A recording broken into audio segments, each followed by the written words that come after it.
지난주에 있었던 부흥회를 통해서 우리 교회 위에 크신 은혜를 베풀어 주신 하나님께 다시 한번 감사를 드립니다.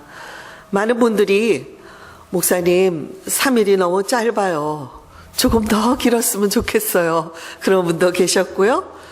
혹은 목사님 은혜를 많이 받았습니다. 마음에 깊이 새길 수 있는 말씀들을 주셨습니다. 라고 긍정적인 말씀을 많이 해주셨습니다. 목사인 저도 부흥회를 통해서 성마가 교회를 사랑하시는 하나님의 그 사랑을 다시 한번 확인할 수 있었고, 귀한 광사님을 보내주시고 또 말씀을 사모해서 집회마다 참석한 분들이 은혜를 받는 그 모습을 보면서 얼마나 감사했는지요. 특별히 그 타 교인들 중에서 나가시면서 제게 목사님 분명히 성마가 교회가 잘 되고 부흥할 것입니다. 이렇게 덕담을 해주신 분들도 여러 분 계셨습니다. 그분들의 기대와 믿음대로 이루어지게 해달라는 기도와 함께 부흥회는 끝났지만 이제부터 새롭게 시작한다는 마음가짐으로 온 교우들이 힘을 모아서 성마가 교회의 새로운 역사를 써내려가게 되기를 바랍니다.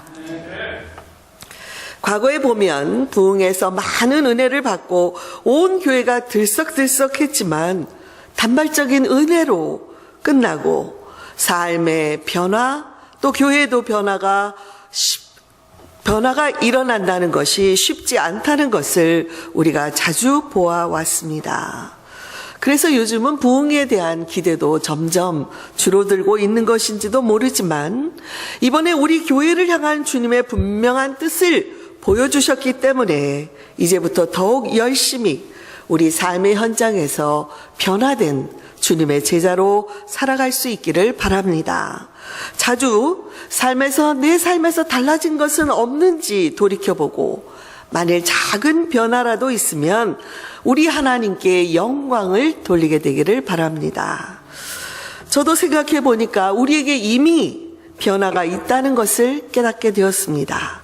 지난 주일 친교 시간에 보신 분들은 알겠지만 친교실에 우리 테이블 세팅이 달라졌습니다. 어떻게 달라졌죠? 일직선 세팅에서 이제는 전체가 마주 볼 수 있는 미음자의 테이블 세팅이 되었습니다. 저는 이 모습이 우리 교회를 방문하는 자들에게 더 많이 열려진 세팅이라고 생각하고 또 온 교우들이 가족처럼 한 테이블에서 서로를 보면서 식사를 한다는 의미에서 좋은 변화라고 생각을 합니다. 여러분 동의하십니까? 아멘. 할렐루야. 식사 후에 우리 강사님 부부를 배웅해 드리고 강사님께서 가시기 전에 여러분 모두에게 열심으로 수고하시고 참여해 주신 모든 분들께 감사한다는 말씀을 개개인적으로 다 전하지 못하지만 전해달라. 이제 필라델피아에 가서도 영생 장로교회 식구들과 함께 우리 성마가 교회를 위해서 기도하겠다는 그 말씀을 전해 주셨습니다. 이제 다 배웅을 하고 난 다음에 제가 긴장이 풀렸든지 으슬으슬 몸에 오한이 나기 시작했습니다. 저는 주님, 제가 이렇게 약합니다. 많은 은혜를 베풀어 주셨는데 그래서 제가 펄펄 힘이 넘치게 될 줄 알았는데 이렇게 몸져 눕게 되다니요.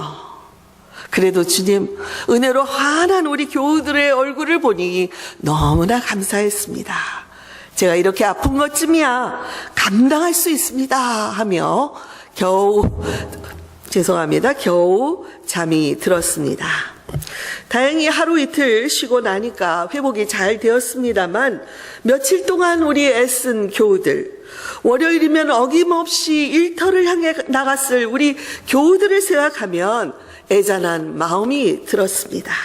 그런데 오늘 여러분의 모든 건강한 모습을 보니까 너무나 좋습니다.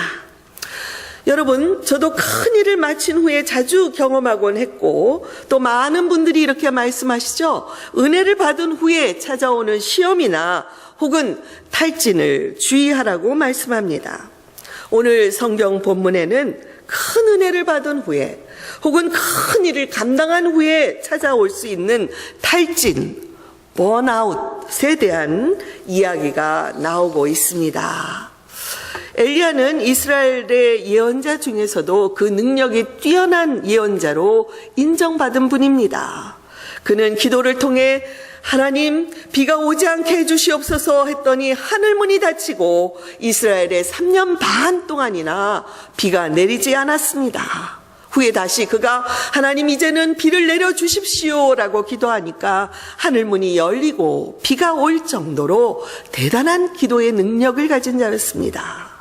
오늘 본문이 19장이지만 그 전장인 열왕기상 18장에는 엘리야가 갈멜산에서 혈혈단신으로 바알의 선지자와 아세라의 그 우상을 섬기는 선지자들과 대결하는 장면이 나옵니다.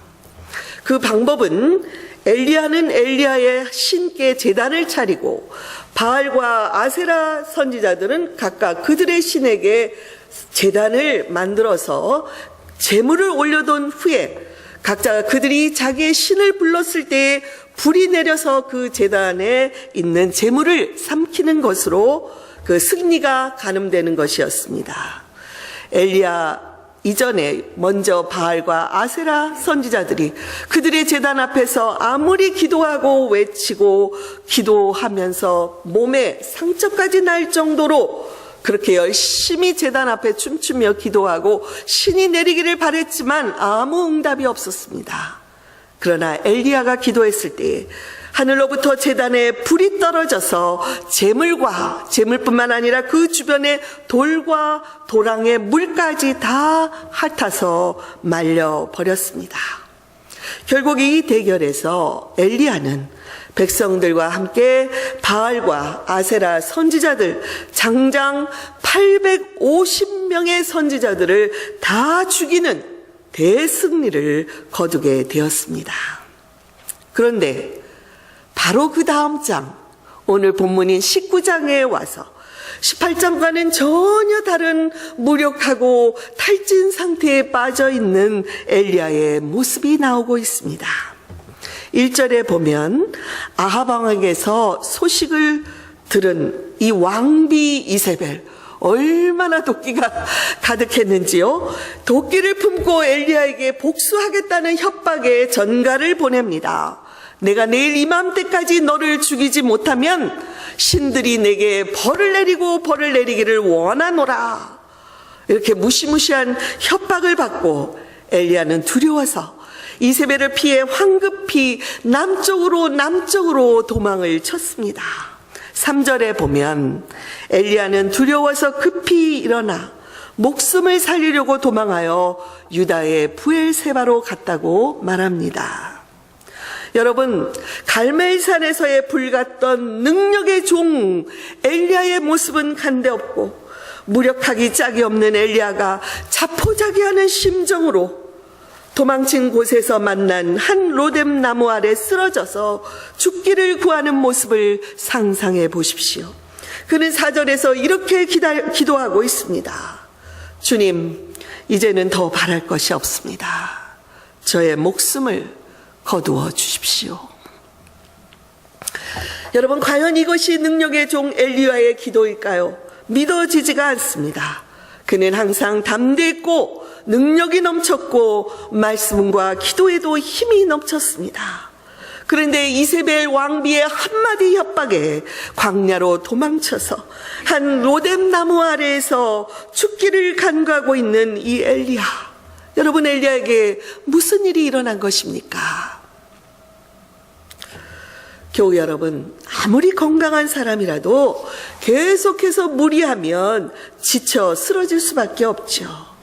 뿐만 아니라 영적으로도 계속해서 강행군을 한 엘리야는 이제는 완전히 지쳐버린 상태가 된 것입니다. 이 당시에 극심한 3년 반의 가뭄으로 그 역시도 잘 먹지도 못했고 한꺼번에 바알과 아세라 선지자들을 상대로 영적인 전투를 벌였으니 그가 얼마나 지쳤겠습니까? 비록 대승리는 거두었지만 좀 이제는 쉬어야 될, 한숨 돌리고 쉬어야 할 그때에 갑자기 닥쳐온 이세벨의 이 협박 앞에 더 이상 버틸 힘이 없었던 것입니다. 또한 이 당시 엘리야의 이 영적인 싸움을 도와줄 동지가 주변에 별로 없었던 것 같습니다. 후에 하나님께서 엘리야야, 네가 여기서 무엇을 하고 있느냐 이렇게 질문했을 때 엘리야가 이렇게 대답합니다. 나는 이제까지 주 만군의 하나님만 열정적으로 섬겼습니다. 그러나 이스라엘 자손은 주님과 맺은 언약을 버리고 주님의 제단을 헐었으며 주님의 예언자들을 칼로 쳐 죽였습니다. 나만 홀로 남아있는데 그들은 내 목숨마저도 없애려고 찾고 있습니다. 엘리야는 외롭게 이 영적인 싸움을 치르고 있었던 것입니다. 여러분, 오늘 본문 속에 이 엘리야를 보면서 여러분은 무슨 생각을 하십니까? 이 엘리야를 무능력하다고 손가락질 하시겠습니까? 저는 우리 가운데서도 엘리야처럼 지쳐서 더 이상 한 발자국도 앞으로 나아갈 힘이 남아있지 않은 그런 경험을 한 분들이 많이 있을 것이라고 생각합니다. 인생에서 문제가 발생했을 때 주변에 이해해주는 사람 한 사람도 없이 나 홀로야 외롭게 그 광야 같은 그 기간을 지내야 하는 그런 경험을 하신 분들도 있을 것입니다. 때로는 믿음이 충만해서 무슨 일이든지 다 잘 감당할 것 같다가도 예기치 않은 스트레스로 건강한 사람들도 탈진의 상태에 빠질 수가 있는 것입니다. 더 이상 아무것도 할 수 없고 누구의 말도 도움이 되지 않고 그냥 홀로 있고 싶은 그런 때가 누구에게나 찾아올 수가 있다는 것입니다. 바로 그런 나 홀로만의 시간이 엘리야가 로뎀 나무 아래에서 쓰러져 있었던 시간이었습니다. 그런데 여러분, 이 시간은 엘리야에게 결코 헛된 시간이 아니었습니다. 성경을 계속 읽어보면 엘리야는 천사의 도움으로 새 힘을 얻고 일어나서 40주야를 걸어 하나님의 산에 올라갑니다. 그리고 그곳에서 하나님을 만나는 체험을 하게 됩니다. 그리고 하나님께서 직접 엘리야에게 이스라엘의 새로운 왕 예후를 찾아가서 기름을 부으라. 그리고 주변의 나라 시리아의 왕, 새롭게 내가 뽑는 그 왕을 찾아가서 기름을 부으라는 사명을 받습니다. 결국 엘리야는 탈진에서 완전히 벗어나 다시 선지자로서의 본분으로 돌아갈 수가 있었습니다. 교우 여러분, 이 모든 것이 로뎀 나무 아래에서 일어난 것인데요. 여러분, 로뎀 나무가 어떻게 생겼는지 보신 적이 있습니까? 사진을 보시죠.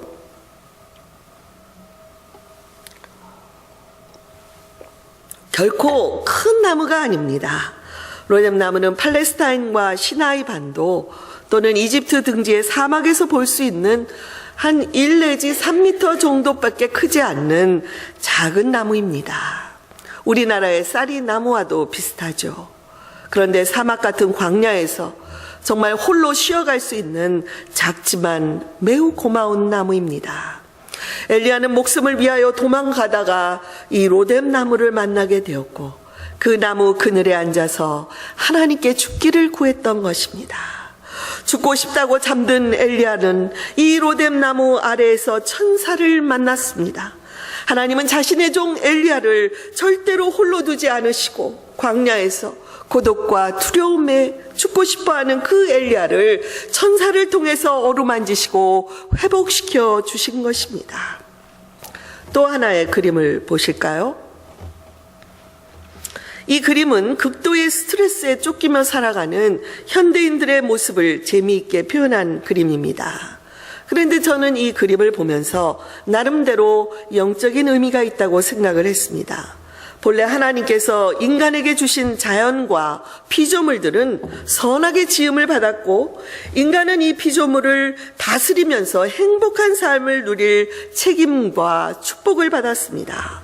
그런데 사탄이 그것을 누리도록만 내버려 두지 않고 에덴 동산에서부터 하나님과 인간 사이를 이간하였고 결국 인간은 하나님께 불순종함으로 그 행복을 누려야 했던 에덴 동산에서 쫓겨난 것입니다.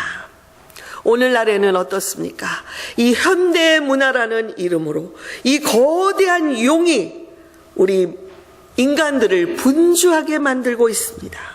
그리고 점점 더 복잡한 경쟁 사회를 조성함으로써 우리도 모르게 각종 스트레스에 시달리도록 만들고 있습니다.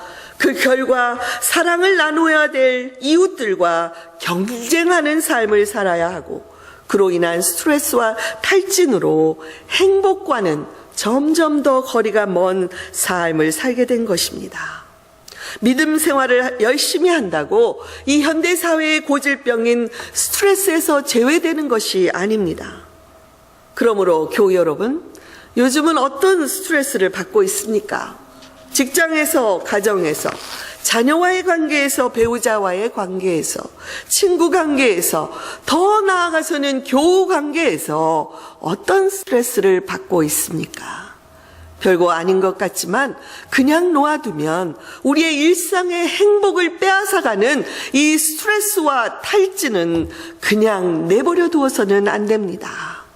이 시간 저는 여러분과 함께 엘리야 선지자가 경험했던 극심한 스트레스와 탈진, 그리고 그것을 극복하는 과정을 묵상하면서 우리의 삶에도 적용할 수 있게 되기를 바랍니다.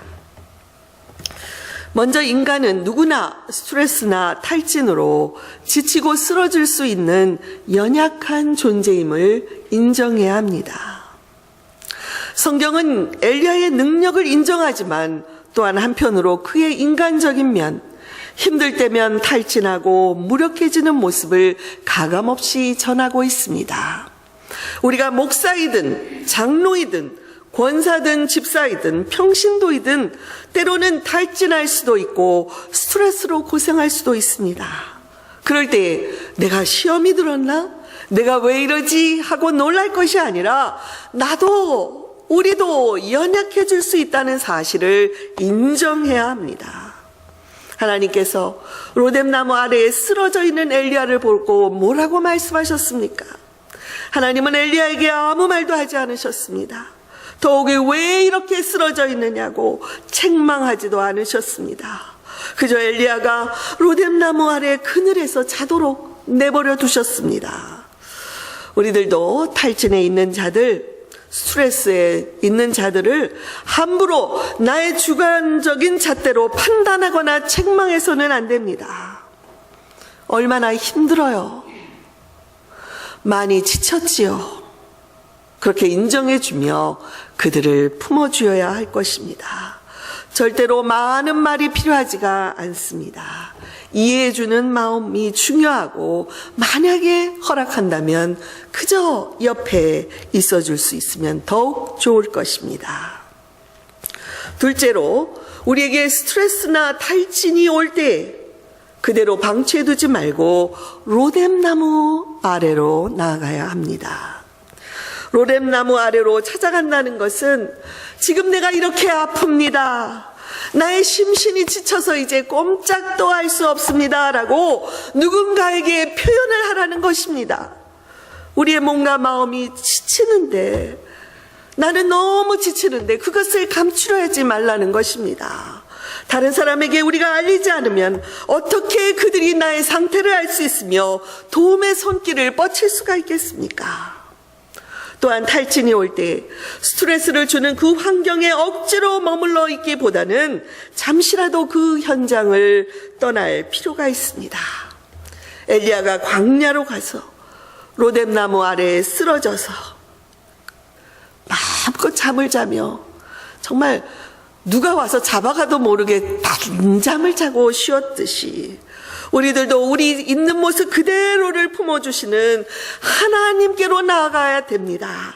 지쳐서 쓰러지더라도 로뎀나무 아래로 가서 쓰러져야 합니다. 왜냐하면 로뎀나무는 영적으로 예수 그리스도께서 나를 위하여 죽으신 십자가이기 때문입니다. 십자가에서 인간의 모든 죄와 연약함을 다 짊어지고 죽으신 그 예수님을 만날 때 우리는 진정한 회복을 얻을 수가 있습니다. 셋째로, 스트레스나 탈진을 무조건 없애려고 하지 말고 잘 관리하는 법을 익혀야 합니다. 처음 병원을 찾는 사람들의 70%가 스트레스와 관련되어 있을 정도로 현대사회는 스트레스가 건강을 해치는 직접적인 제1 원인이 되고 있습니다. 아마도 고도의 물질 문명 속에서 복잡한 사회를 살아가는 현대인들은 모두가 증세가 심각하지 않을 뿐 크고 작은 스트레스에 시달리고 있습니다. 노년기 스트레스, 이게 공식적인 명 있습니다. 주부 스트레스, 직장 스트레스, 갱년기 스트레스, 대학교 스트레스, 사춘기 스트레스, 요즘에는 어린 소아 스트레스까지 많은 스트레스들이 있고, 특히 요즘같이 경제적인 여건이 어려운 때에는 사업하는 분들과 직장인들에게 극심한 스트레스가 있습니다. 또한 직장을 잃고 새 직장을 찾고 있는 사람들도 스트레스의 레벨이 높습니다. 전문가들은 가장 높은 스트레스가 바로 배우자가 사망했을 때라고 말하고 있습니다. 어찌하였든 이 스트레스를 잘 관리하지 않으면 만병의 근원이 될 수 있으므로 방치하지 말고 해결할 것을 권유합니다. 운동을 한다든지 산책을 한다든지 영화를 보거나 스포츠를 관람하는 것도 자기 나름대로의 스트레스를 잘 관리하는 방법이 될 수 있습니다. 또는 산을 오르거나 바다로, 강으로 여행을 떠나는 것도 하나의 스트레스를 푸는 방법이 될 수 있습니다. 여러분, 종종 바둑을 둘 때에 바둑판을 뚫어지게 들여다보고 있으면 문제가 풀어지고 해답이 나오는 것이 아닙니다. 잠시 그 자리를 떠나서 잠깐 다른 곳을 응시하고 돌아왔을 때 그 바둑판의 전체적인 모습이 눈에 딱 들어올 수 있다는 말이 있습니다. 목사들도 설교를 준비할 때 어느 지점에서 꽉 막혀서 뚫리지 않는다고 계속 거기에 앉아 있는다고 풀리지 않습니다. 잠깐 나가서 산책하고 돌아오면 술술 마음에 풀리고 설교가 잘 이어가져 가는 것을 경험하곤 합니다. 그러므로 평상시에 자신의 스트레스를 해소할 방법을 잘 알고 있으면 실제로 탈진이 오고 스트레스가 올 때에 잘 관리할 수 있고, 그리고 병을 예방할 수가 있습니다. 넷째로, 하나님께서 스트레스나 탈진을 이겨내도록 도와주실 것을 확신하고 인내할 수 있어야 합니다. 하나님께서는 탈진으로 쓰러진 엘리야를 버려두지 않으시고 천사를 보내주셨습니다. 천사는 엘리야의 지친 육체를 어루만지며 원기를 회복하도록 구운 빵과 물을 가져다 주었습니다. 엘리야는 먹고 마신 뒤에 또다시 잠이 들었습니다. 그러자 천사가 다시 와서 그를 어루만지며 일어나라, 먹고 힘을 내라, 하나님의 산으로 가야 한다, 이렇게 말씀합니다. 여러분, 이 천사처럼 저와 여러분이 천사가 될 수 있다는 사실을 아십니까? 우리의 동행이 필요하고 우리의 격려가 필요한 사람들을 찾아가서 함께 있어주고 기도하면서 그들을 일으켜 세울 때 우리는 하나님의 천사로 쓰임을 받는 것입니다. 또한 우리가 탈진한 자들을 도와줄 때에 한 번, 두 번 가서 다 끝났다 하고 그냥 내버려 두어서는 안 됩니다. 천사들처럼 다시 가고 또 다시 가서 그가 끝까지 그 탈진에서 나올 때까지 도움의 손길을 베풀어 주어야 합니다. 어떤 분들은 좀 스트레스 좀 안 받고 살 수 없습니까? 라고 그렇게 생각할지 모르지만 정답은 스트레스 없이 살아갈 수 없다는 것입니다. 좋은 일, 나쁜 일 가릴 것 없이 우리의 일상생활에서 좋은 스트레스도 있고 나쁜 스트레스도 있기 때문에 스트레스 없는 삶은 존재하지 않는다는 것이 전문가들의 답입니다. 중요한 것은 하나님의 도우심으로 우리가 이 스트레스와 탈진을 이겨낼 수 있다는 확신을 갖는 것입니다. 요즘 한국에서는 청소년 자살 또는 스타들의 돌연 자살 등의 뉴스가 자주 등장합니다. 이것은 어떤 이상이나 목표를 향해 돌진하던 사람이 갑자기 그 능력의 한계를 느끼고 현실의 벽을 만나게 되면 극심한 스트레스를 받고 그리고 그것을 제대로 치료하지 않으면 우울증으로 발전하게 되고 우울증이 심각해지면 그 심리적 압박을 견디지 못해 자살을 하게 된다는 것입니다. 그러므로 작은 스트레스라고 무관심하게 내버려둘 것이 아니라 스스로 치료해야겠다는 의지를 가져야 합니다. 로뎀나무 아래에 잠들어 있던 엘리야의 육체와 정신과 영혼을 어루만지고 회복시켜 주신 하나님께서 저와 여러분이 지치고 힘들어할 때 우리에게 하나님의 천사들을 보내주시고 그들을 통해서 영적인 양식을 공급해 주시며 우리가 하나님의 산에 오를 때까지 도와주실 것이라는 이 사실을 믿음으로 받으시기 바랍니다.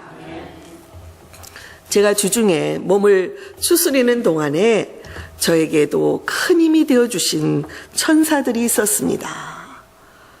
제가 돌이켜보니까 매일 사랑의 손길, 사랑의 발길들이 이어졌습니다. 그분들은 아마도 자신이 천사로 쓰임받았는지를 모를 것입니다. 그분들께 미리 말씀을 드리지 못했지만 사랑을 베풀어 주신 모든 분들께 감사를 드리며 지금 이 시간에는 여러분들과 함께 나누어도 별 큰 문제가 되지 않을 것 같아서 예로 나누기를 원합니다. 목사님, 저는 아무 걱정하지 않아요. 우리 교회에 기도하는 분들이 많이 계시잖아요. 목사님도 그토록 기도하시는데요. 반드시 이루어 주실 것입니다. 잘 될 것입니다. 여러분, 새벽 시간에 제가 그 말씀을 들었을 때 저는 그 시간 목사이지만 제가 기도하면서도 집회를 통해서 큰 은혜를 베풀어 주셨는데 앞으로 우리 교회가 어찌 되겠습니까? 라는 그 기도를 드리며 저도 모르게 염려하는 마음이 잠깐 제 마음을 스쳐가고 있던 순간이었습니다. 그런데 그 한마디의 말씀이 제게 큰 깨달음을 주셨습니다. 무엇을 염려하느냐? 너는 잠잠히 하나님만 바라보라. 할렐루야, 아멘. 주 예수시여 감사합니다. 제가 그렇게 기도를 마칠 수가 있었습니다. 어느 날 늦은 시간에 짧은 메시지가 들어왔습니다. 일터에서 여호와는 나의 목자시니 부르고 있는데 마음에 감동이 오며 감사가 넘쳤다는 그 말씀 끝에 목사님 힘내십시오 라고 쓴 그 한마디가 제 마음에 깊이 다가왔습니다. 아마도 그 시각에 저에게 가장 필요했던 푸른 초장, 쉴만한 물가, 주님은 그곳으로 저를 인도하시고 싶어 하셨던 것 같습니다. 그리고 거기에서 안식하라, 쉬어라, 괜찮다. 주님의 품에 쉬는 그 밤을 보내고 저는 건강을 회복하고 여러분 앞에 설 수가 있었습니다. 저는 이런 교우님들이 있는 성마가 교회가 자랑스럽습니다. 그래서 힘이 나고 감사가 넘칩니다. 그럼에도 불구하고 저도 힘들고 지치고 쓰러질 수 있는 연약한 인간임을 인정합니다. 여러분, 제가 이 여정을 통해서 힘들 때마다 부르는 찬양이 있는데요. 이 시간에 여러분과 함께 부르고 싶습니다. 이 찬양을 부를 때마다 저에게 얼마나 큰 힘이 되는지요. 주님이여, 이 손을 꼭 잡고 가소서. 약하고 피곤한 이 몸을 같이 불러보겠습니다.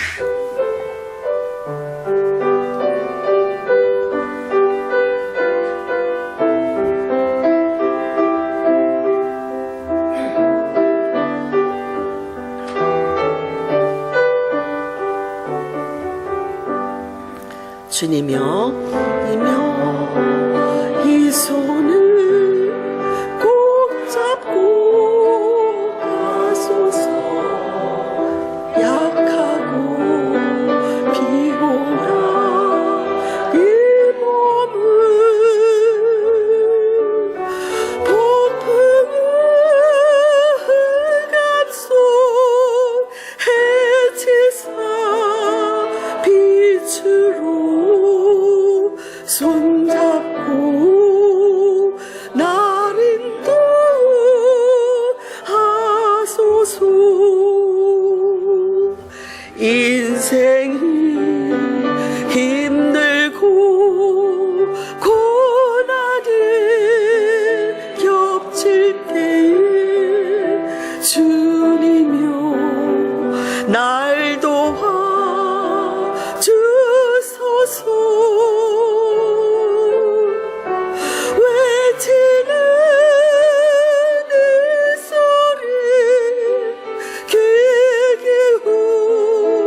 기울이시사 손잡고 날 인도하소서. 그렇습니다. 여러분, 주님께서 우리가 힘들어할 때, 지쳐할 때, 아무에게도 이 내 사정, 내 심정을 이야기할 사람이 내 주변에 없는 것 같을 때라도 주님은 아무 걱정하지 말라. 로뎀나무 아래로 오라. 거기서 쉬어라. 천사를 통해 우리들을 회복시켜 주시는 줄 믿습니다. 저와 여러분에게 이 좋으신 하나님의 사랑, 하나님의 은혜가 있다는 것을 믿으시고 앞으로 더욱 하나님의 은혜 속에 머무는 저와 여러분이 되기를 주님의 이름으로 축원드립니다. 아멘.